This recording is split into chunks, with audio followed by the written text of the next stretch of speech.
Gelaran pesta demokrasi di Indonesia semakin dekat. Situasi politik terasa semakin hangat. Di tengah tahapan pemilu yang sudah berjalan, peraturan KPU terbit sangat cepat. Terbaru, KPU menetapkan perubahan format debat Capres-Cawapres, di mana penetapan itu menuai tudingan miring hingga diduga bermuatan politis. Bagaimana PKPU itu bisa memenuhi unsur keadilan, kepastian hukum, dan kemanfaatan? Adakah waktu bagi pihak-pihak yang merasa dirugikan oleh PKPU tersebut untuk mengajukan keberatan?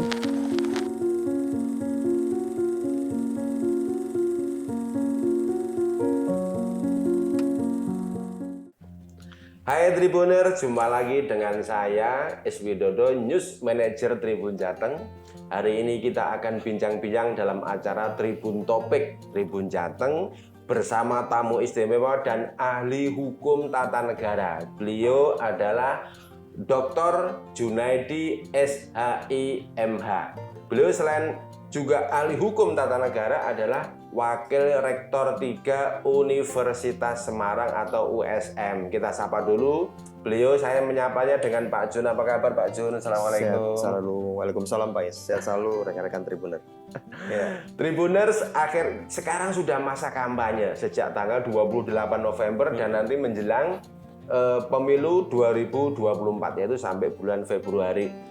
Publik, masyarakat Indonesia disuguhkan dengan aneka peraturan-peraturan baru. Dan saat ini sebentar lagi juga ada debat calon presiden dan calon wakil presiden. Bahkan hari ini tanggal 6 Desember KPU juga akan menetapkan tentang debat Capres-Cawapres.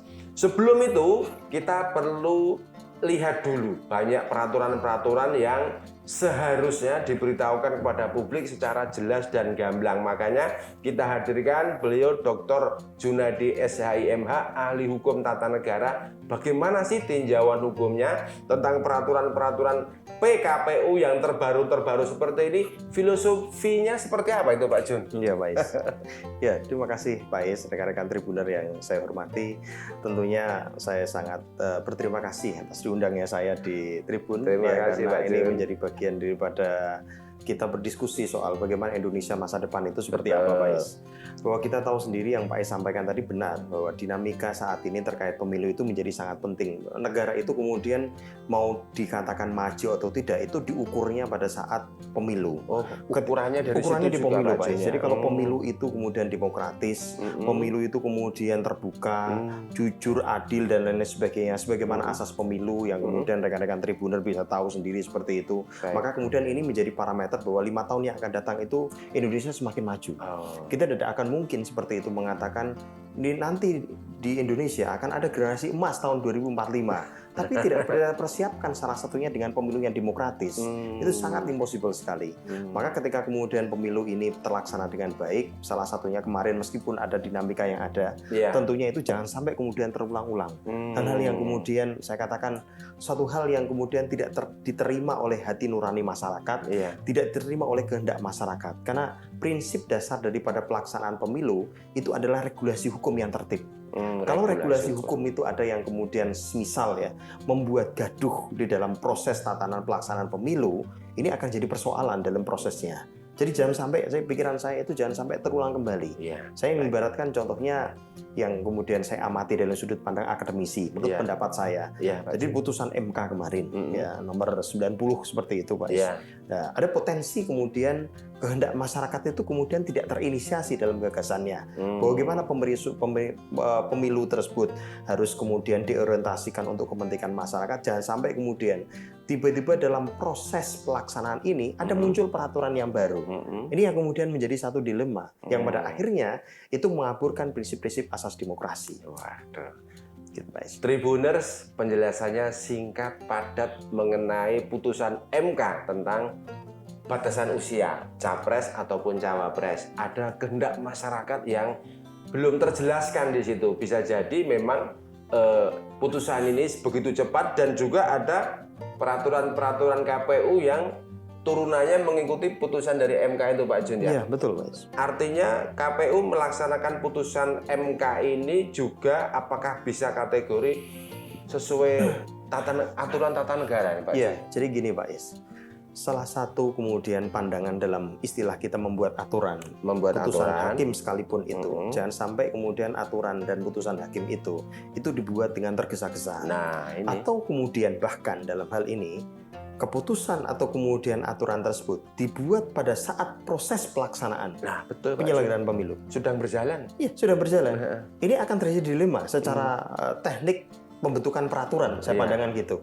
Saya kemudian tidak berpandangan ini masalah siapa-siapa, saya nggak ada pandangan seperti itu. Kalau akademisi kan harus netral, murni seperti itu. Tapi dalam pandangan saya, di negara manapun saya belajar ilmu hukum tata negara itu, teori perundang-undangan itu, tidak ada dalam satu proses itu, proses pelaksanaan itu muncul aturan-aturan yang baru. Jadi contohnya kalau kemudian kita tanding Pak Is sama saya tanding tinju seperti itu Pak Is, tiba-tiba di tengah pertandingan dibidikan aturan yang baru. Aturannya tidak boleh memukul kepala. Itu orang-orang itu pasti ini ada apa ini? Siapa? Jadi kita mengurangi lah proses praduga seperti itu. Jadi prinsip dasar daripada asas pembentukan aturan itu tidak boleh tergesa-gesa, tidak dibuat pada saat proses pertandingan untuk kemudian mengurangi potensi bahwa kemudian terdapat ada pikiran-pikiran yang lahir bahwa ini ada masalah apa, ini ada kecurigaan apa, seperti itu Pak Is. Baik, terima kasih Pak Jun. Apakah boleh peraturan berlaku surut atau update hari itu juga Pak Jun? Jadi kalau dalam pandangan saya, kalau suatu peraturan itu berlaku surut, ini kan kita bicara soal asas hukum Pak Is. Berarti kemudian asas itu harus dimasukkan di dalam peraturan itu. Saya ambil contoh kemudian ketika kemudian putusan MK nomor 90 itu berbicara soal lanjutannya ada PKPU yang mengaturnya seperti itu. Maka PKPU-nya harus kemudian bicara soal prospektif. Karena dia di tengah-tengah proses.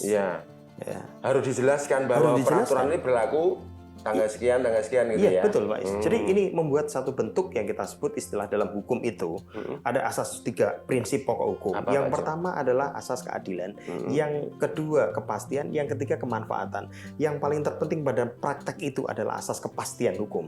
Keadilan, kepastian dan kemanfaatan hukum. Asas kepastian hukum itu bagaimana kita menempatkan hukum itu secara tepat. Jadi tidak ada persepsi yang lain seperti itu. Kalau ini kemudian berlakunya, contohnya saya katakan PKPU ini berlakunya mundur ke belakang, maka kemudian format yang kemudian dibangun dalam konstruksi norma pasal per pasal itu harus menguraikan demikian.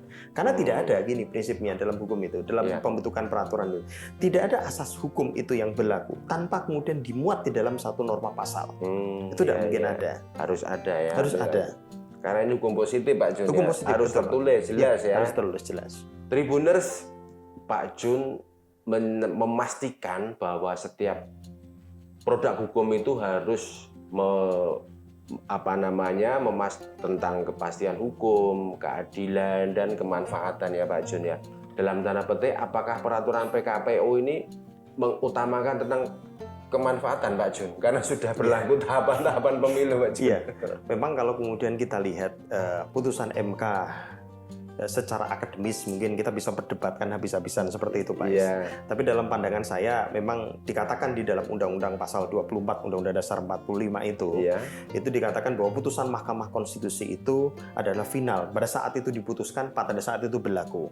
Dalam konteks ini MK pada saat dalam membuat putusan itu tidak menerjemahkan kapan berlakunya. Maka kemudian asas fiksi hukum itu berlaku saat itu juga ketika diputuskan. Nah, ketika saat itu juga diputuskan, maka kemudian lanjutannya ada namanya PKPU, Pak. Peraturan KPU itu yang kemudian kita kenal hari ini 23 tahun 2023 itu seperti nomornya, Pak Is. Tapi kalau kemudian kita lihat secara norma, memang PKPU ini lahir karena kemudian dia harus kemudian menegaskan soal putusan MK nomor 90. Jadi dalam perspektif saya, ini persoalannya apakah kemudian ini salah atau tidak? ya kita sebenarnya kalau kemudian melihat dalam perspektif norma aturannya, kita bisa melihat bahwa ketika kemudian itu berlaku, maka kemudian PKPU-nya harus mengikutinya. Ya. Nah, apakah PKPU itu berlaku sekarang atau tidak? Ya otomatis maka berlaku sekarang. Tapi kemudian yang tadi saya sampaikan, dalam konsep konstruksi dasar kita membuat teori peran rancangan hukum, ini yang kemudian dibuat di tengah-tengah proses, ini akan kemudian akan muncul kecurigaan-kecurigaan. Iya, betul. Maka saya berharap kemudian dalam proses selanjutnya ini, kecurigaan apapun setelah ini jangan sampai dimunculkan.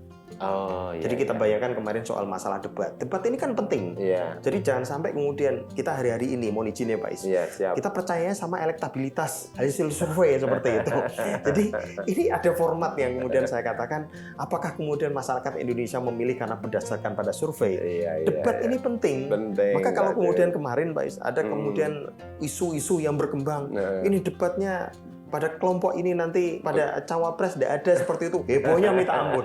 Padahal itu kemudian ada counter bahwa itu tidak seperti itu. Ya. Betul. Jadi hati-hati seperti itu Betul, dalam proses iya. membuat aturan. Siap.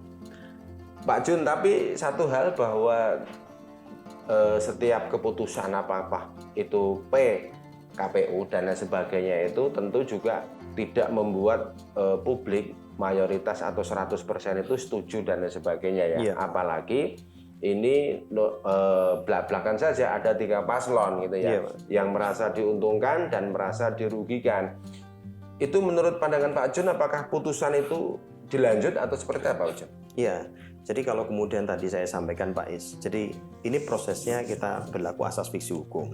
Ya. Maka kemudian keberlakuan norma-norma tersebut pasti tetap kemudian berlaku. Ya. Tapi jangan sampai kemudian ada pikiran-pikiran kita bikin aturan-aturan yang bikin heboh seperti itu.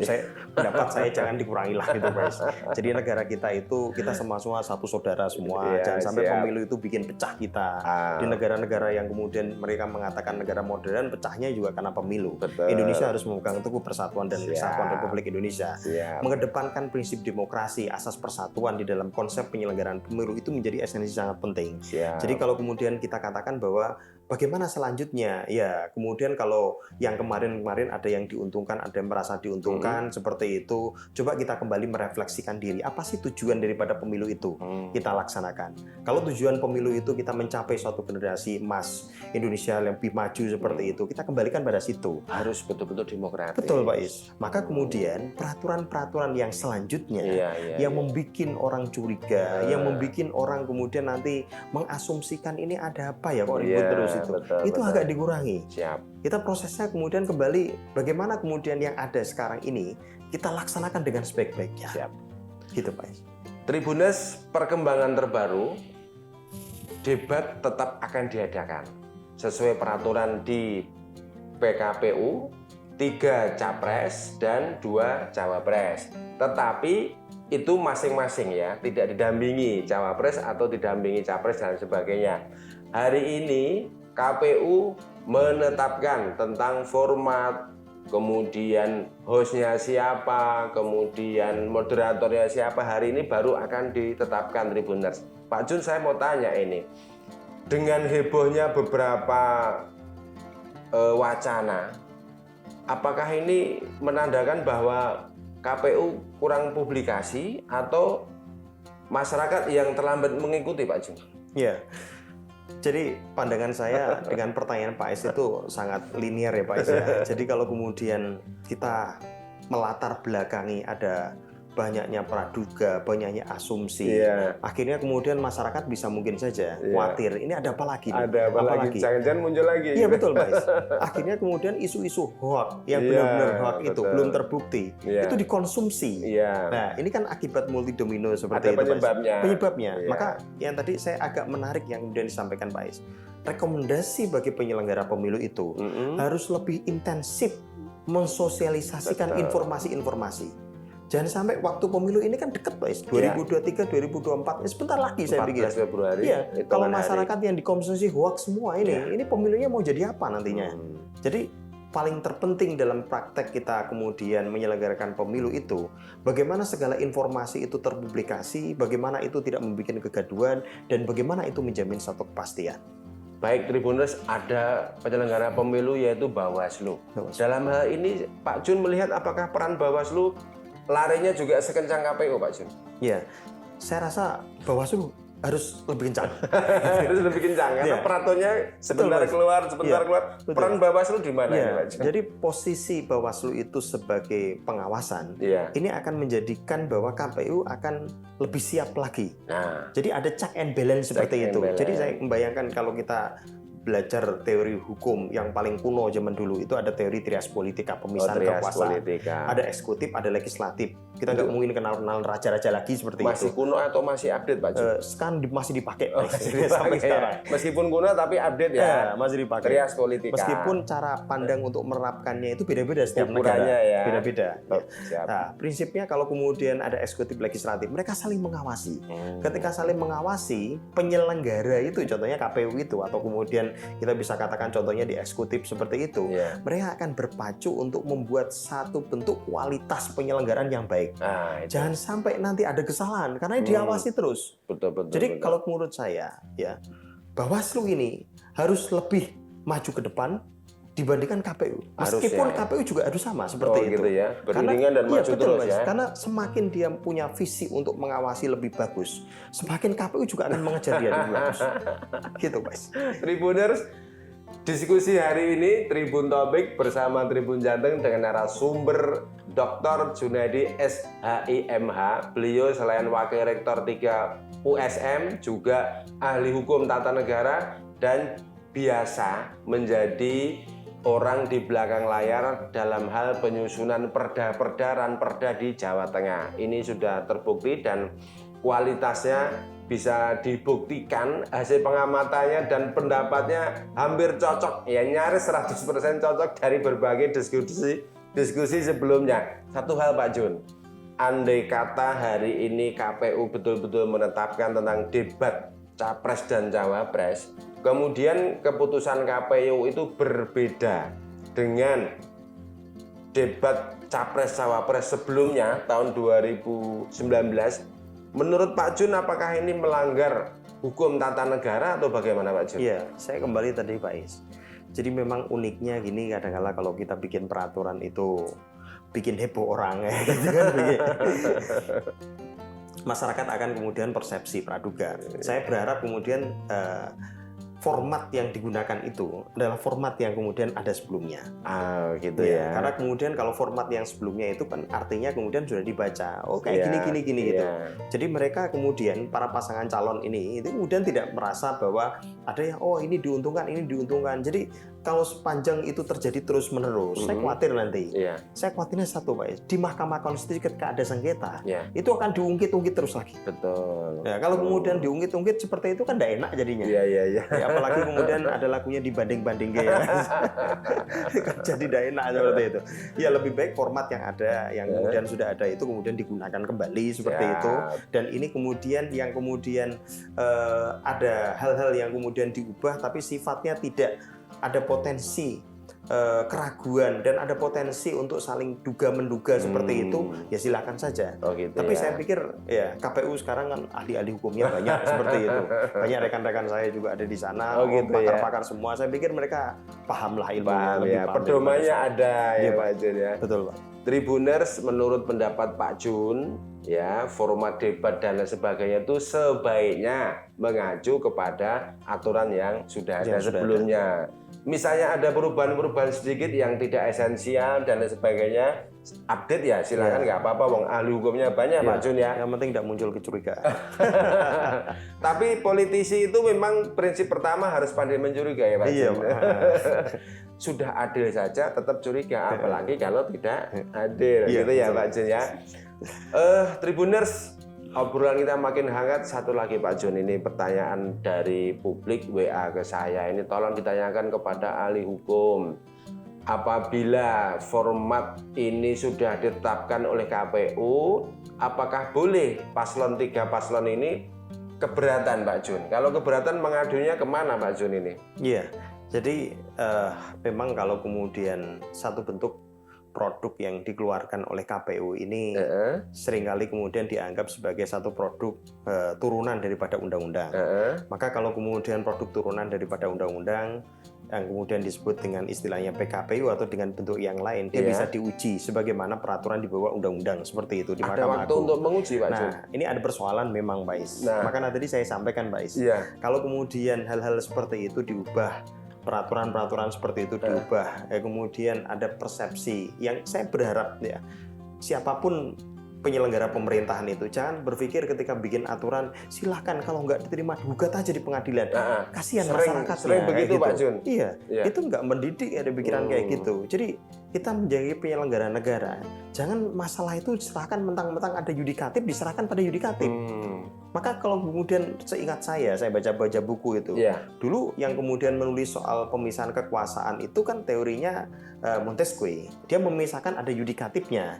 Gurunya dulu John Locke, dia tidak ada yudikatifnya. Oh gitu ya. Ketambahnya pas di Montesquieu itu ya. Iya, Montesquieu. Jadi pikiran-pikirannya itu ya apakah kemudian mungkin nanti khawatirnya apa-apa diserahkan pada yudikatif seperti itu. Lama-lama ada yang keempat koordinator dari tiga-tiganya. Tapi yang paling penting itu cabang kekuasaan yang keempat yang baru itu, Pak Jun? Yaitu media, Tribun. Tribuners dimungkinkan memang apabila putusan PKPU hari ini tentang debat capres dan sebagainya itu tetap saja merujuk kepada undang-undang ya Pak Jun ya. Apabila menurut salah satu paslon atau 3 paslon ini ada yang keberatan, sebenarnya ada waktu untuk protesnya ke MK juga Pak Jun ya? Ke Mahkamah Agung, Pak. Ke Mahkamah Agung ya? Judicial review. Ya, cuma kemudian peranan ini kan kemudian bisa diambil oleh Bawaslu dan lain-lain sebagainya. Betul. Jadi peranan Bawaslu itu kan mengawasi proses sesuai dengan peraturan undang-undangan. Dia bisa kemudian melakukan upaya-upaya yang sifatnya koordinatif dan lain-lain sebagainya untuk mewujudkan penyelenggaraan pemilu yang kemudian lebih akuntabel, transparan, tidak kemudian saling menjatuhkan satu sama lain seperti itu. Identiknya ini adalah pemilu itu kan kita mengibaratkan kita punya pemimpin yang baru, dia punya gagasan-gagasan yang baru untuk mewujudkan negara, ya yang kemudian kita cari sosok-sosok itu ya bagaimana gagasan dia, itu yang paling penting. Pak Jun, saya lupa tanya, adakah peraturan yang mewajibkan KPU untuk menyusun tentang debat, mengadakan debat ini memang wajib atau bagaimana Pak Jun? Jadi format di dalam proses penyelenggaraan pemilu itu dibuat oleh penyelenggara pemilu yang dalam hal ini adalah KPU, Komisi Pemilihan Umum. Ya dalam proses penyelenggaraan pemilu salah satu kewenangan daripada KPU itu mengatur jadwal, salah satunya jadwal kampanye, termasuk jadwal daripada pelaksanaan debat. Debat, berarti ada tahapan debat itu wajib ya Pak Jun? Tahapan debat wajib. Nggak boleh dilewati ya? Sangat tidak boleh, Pak. Tribuners, simak baik-baik masyarakat ya. Debat capres cawapres itu hukumnya wajib. Itu bagian dari tahapan pemilu ya. Berarti nggak boleh dihilangkan, Pak Jun ya. Jangan sampai, Pak. Karena yang kita pilih itu gagasan mereka. Betul. Kita uji gagasan di situ. Rakyat memilih gagasannya. Iya, ya. betul, Pak. Bukan karena siapa-siapa. Jangan karena gantengnya. Bukan ya, kalau ganteng pilih saya. Tribuners, obrolan kita panjang lebar tentang dinamika ya KPU, peraturan-peraturan KPU yang dinamis. Saya minta satu lagi tentang pandangan Pak Junaidi. Dr. Junadi SHIMH ini ya, ahli hukum tata negara. Menurut Pak Jun, apa yang dilakukan KPU ini apakah masih dalam on the track atau sudah dalam tanda petik pengaruh kekuatan tertentu, Pak Jun? Iya, jadi secara akademis, secara akademis ya Pak Is ya, karena saya tidak dari manapun unsurnya seperti itu, akademis tidak condong kemana-mana, tidak condong kemana-mana. Kita murni, ya murni Pak Is. Jadi akademis. pandangan saya memang ada potensi-potensi seperti itu yang kemudian kita bisa patut menduga. Menduga kan semua orang bisa menduga seperti itu Pak Is. Praduga tidak bersalah. Iya, praduga tidak bersalah. Dengan adanya ini tindakan seperti ini, tindakan seperti ini, ada kecenderungan seperti itu. Memang kemudian mengarah dengan adanya keuntungan pihak-pihak tertentu seperti itu. Iya, ada potensi di situ. Kalau kemudian konsep dan asas norma hukum itu kemudian tidak dipakai sebagai pedomannya. Tapi kemudian saya berharap ini kan demokrasi hari-hari ini sangat kita butuhkan, di mana negara-negara maju berkembang mereka kompetisi terus. Kalau kemudian kita hari ini sudah take off seperti itu dengan baik, nanti kemudian kita ribut terus menerus seperti itu gara-gara pemilu. Memang potensi pemilu itu kan ribut ya Pak Betul, Iza. ya. Tapi kemudian ributnya itu kan ribut bagaimana ke depannya kita sama-sama maju. Pikirannya gitu. Iya. Jadi itu harus kemudian harus dikedepankan. Utamanya juga penyelenggara pemilu. Karena tidak ada pertandingan yang dianggap berhasil dalam pertandingan olahraga manapun kalau kemudian ada indikasi wasitnya curang. Itu prinsipnya Pak Is. Tapi juga ada istilah capres sama pres yang menang di pemilihan presiden dengan suasana yang panas begini, hangat begini, berarti dia capres sama presnya juga tangguh ya Pak Jun ya? Iya, betul Pak Is. Ya, memang calon-calon yang maju hari ini saya lihat memang anak-anak bangsa yang bagus seperti itu, berkualitas semuanya lah. Luar biasa. Saya katakan gitu. Yang penting kemudian mereka harus menunjukkan ketika debat nanti, kemudian bagaimana mereka berpikir jauh ke depan untuk Indonesia dan lain sebagainya. Satu hal saya mohon Pak Jun memberikan saran ataupun pandangan kepada penyelenggara pemilu tahun 2024 nanti, bagaimana sebaiknya biar Indonesia menghasilkan pemimpin yang ideal menurut masyarakat Indonesia. Iya Pak. Monggo Pak Jun. Iya, jadi hari-hari ini kemudian kita disuguhi dengan proses demokrasi yang kemudian cukup sangat menarik ya. Ada penyelenggaraan pemilu di satu sisi dan di sisi lain negara ini juga baru selesai dihadapkan pada persoalan masalah COVID-19 yang menguras waktu, menguras kemudian tenaga dan lain-lain sebagainya. Dengan adanya penyelenggaraan pemilu yang kemudian sifatnya nantinya jujur, adil, tidak kemudian membuat satu dan yang lain itu berprasangka, saya berharap Indonesia ke depan itu lebih bagus. Dan catatannya yang paling penting itu bagaimana kemudian kita menjaga kualitas pemilu ini dengan cara salah satunya adalah mekanisme proses pembentukan peraturan-peraturan itu kemudian harus dijaga kualitasnya. Kalau itu kemudian tidak dijaga, menimbulkan satu konflik. Ini saya khawatir Indonesia yang sudah bagus seperti ini, sudah maju seperti ini, ada degradasi yang kemudian signifikan terjadi. Prinsip utamanya adalah jangan sampai kemudian dalam proses ini ada aturan baru yang muncul dengan mendadak sehingga kemudian menimbulkan kecurigaan satu sama lain. Indonesia tetap maju. Wah, luar biasa. Terima kasih Pak Jun, Tribuners.